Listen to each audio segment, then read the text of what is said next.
Olá, você voltou, que bom! Seja bem-vindo ao meu canal. Eu sou a Fernanda Falcão e como eu já expliquei para vocês no vídeo de introdução ao canal, dá uma olhada aqui se você ainda não viu, eu moro na França. Em julho já vai fazer 5 anos que eu tô morando na França. Esse vídeo eu tô gravando hoje, 21 de maio de 2020, e nós vamos falar sobre as atualizações do Covid aqui em Metz, onde eu moro na França, tá? A partir do momento onde a gente começou a abrir, né, o confinamento progressivamente, tá certo? Então, se você quer saber mais sobre esse tema, fica aqui com a gente, né? Eu vou passar a vinheta e a gente se vê logo mais. Fica aqui.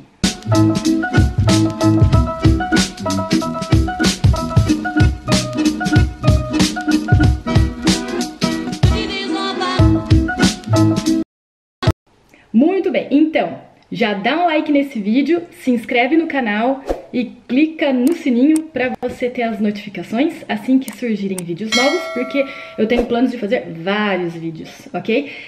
Hoje é um tema muito importante, tá? Porque a gente vai falar um pouco dessas atualizações. Eu tive a ideia de fazer esse vídeo a partir das lives que eu acabei fazendo no canal, no Instagram, no canal da Rochelle e também no canal da Nara Nasser, a live do bem, tá bom? Eu vou colocar em algum lugar por aqui as bolinhas aqui das duas no Instagram, assim vocês podem também seguir as duas no Instagram, porque elas estão fazendo muitas lives nesse período com temas muito interessantes, muito variados, então fica a dica aí de acompanhar as duas no Instagram, tá bom?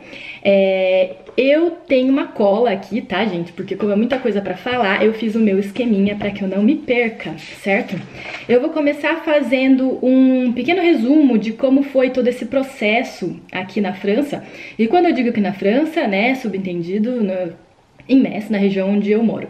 Eu vou fazer um vídeo falando um pouco mais sobre Metz, para vocês entenderem onde fica, em que lugar da França, né, do que eu tô falando, né, que lugar é esse. Então fiquem ligados aí para novos vídeos, porque eu vou fazer um vídeo só explicando para vocês a divisão da França em departamentos, né? Da mesma forma como no Brasil nós temos a divisão em estados, tá? Aqui a gente tem a divisão em departamentos e eu vou explicar melhor nesse outro vídeo, né? Hoje a temática é realmente o Covid, né? As atualizações. Tá certo? Eu separei também alguns artigos que eu vou mostrar para vocês. Desculpa, eu ainda não sou muito boa com tecnologia, tá? Então eu vou fazer umas adaptações aqui meia boca. Mas o importante é passar a informação, tá? Começando então pelo pequeno resumo, o confinamento aqui na França começou em 13 de março, né? O Brasil acompanhou, né, esse período, foi mais ou menos na mesma data que o confinamento começou aí. O confinamento mais ou menos aí do Brasil, né? Mas aqui foi um confinamento feito realmente de maneira bem... eu não vou dizer dura, mas foi um pouco... foi bem controlado, né? Significa o quê? Que então o comércio foi fechado, né? Lojas, só ficaram abertos realmente os supermercados, né? Então itens de primeira necessidade. E as pessoas só poderiam realmente se locomover para casos bem específicos. Por exemplo, fazer uma atividade física diária de até 1 hora perto de casa, sair para comprar itens de necessidade básica, né? Então ir até o supermercado ou padaria, ir para o trabalho, e aí subentende-se os trabalhos que continuaram abertos, que eram na maior parte só aqueles...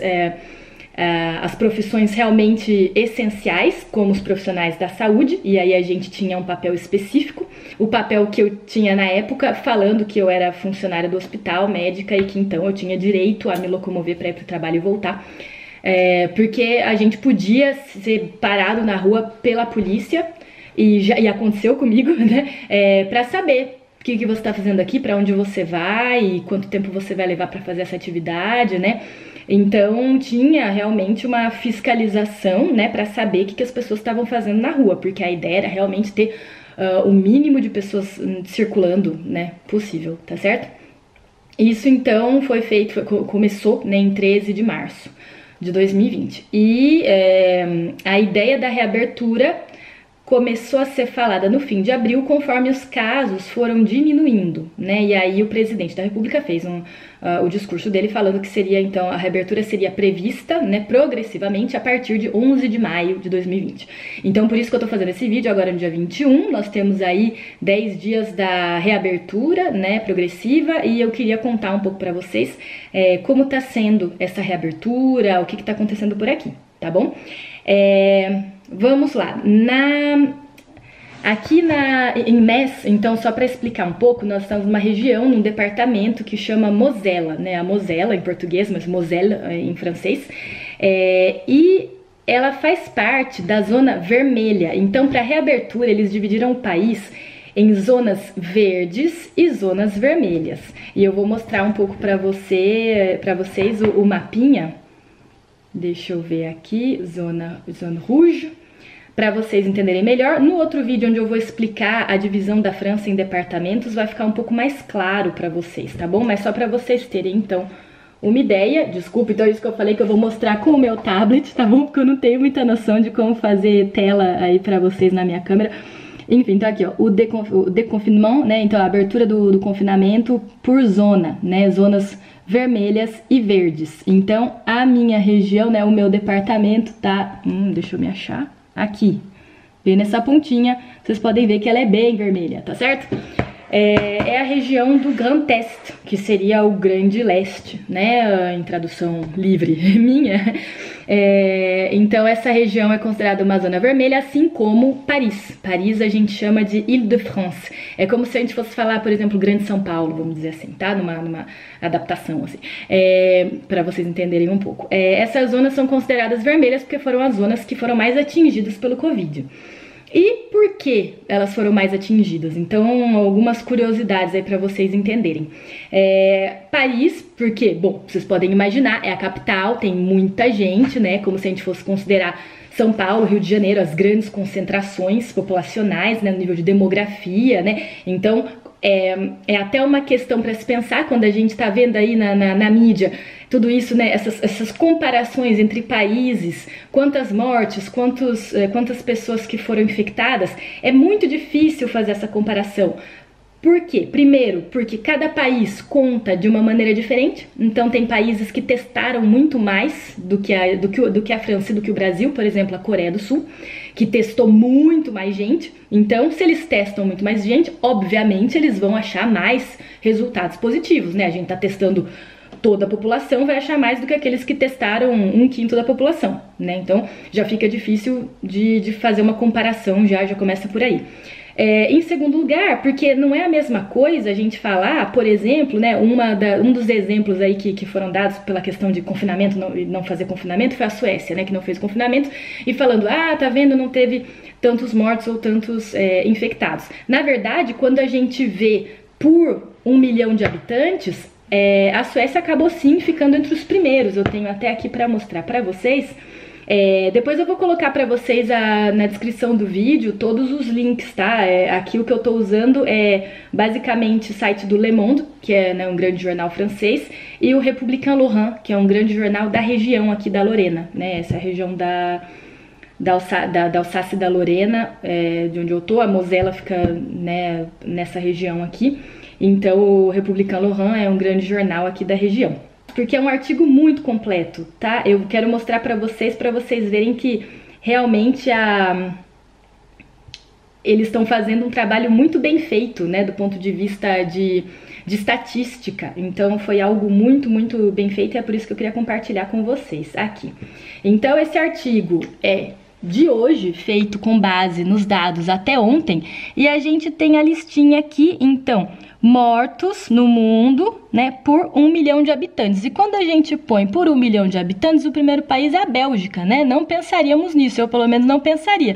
É um país pequeno, então vocês podem ver, ó, a Espanha está em segundo lugar, Reino Unido, Itália, França aqui em quinto lugar, e olha a Suécia em sexto lugar, né? Então, se a gente fala em mortes por 1 milhão de habitantes, a gente tem aí já uma outra escala, né? Uma outra classificação. O Brasil acabou ficando em 18º lugar aqui.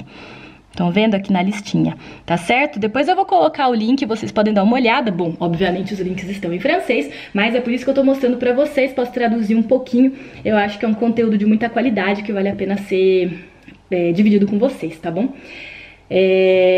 Então, já falamos aí dessa parte da mortalidade, que acabou de ser lançado, então é algo novo, hein? De ontem pra hoje eles estavam falando disso, dessa classificação.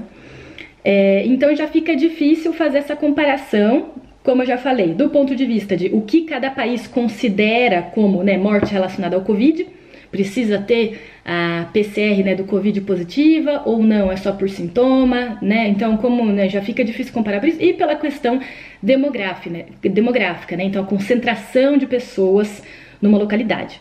Aqui nessa região a gente teve bastante caso, porque, né, Paris a gente já imagina, muita gente concentrada numa grande cidade, e nessa região a grande hipótese, e aí o link que eu vou pôr do Republicano Lohan aqui embaixo é o que fala disso, a hipótese seria, nessa região temos muitos imigrantes da Itália e do norte da Itália, mais especificamente da região da Lombardia, né, imigrantes que vieram aí na década de 70, 80 trabalhar aqui e que agora já estão na idade, né, na terceira e quarta idade, né, hoje em dia a gente já tem também essa classificação, que são as pessoas mais atingidas pelo Covid, inclusive mais uma questão nova aí, a gente já viu, saiu agora, foi ontem ou anteontem, artigo falando que o maior fator de risco, né, é a idade avançada, tá? Então não é nem questão, tem fator de risco como hipertensão, diabetes, óbvio, mas o maior fator de risco para gravidade e mortes no Covid é a idade, né, relacionado com a idade. Quanto mais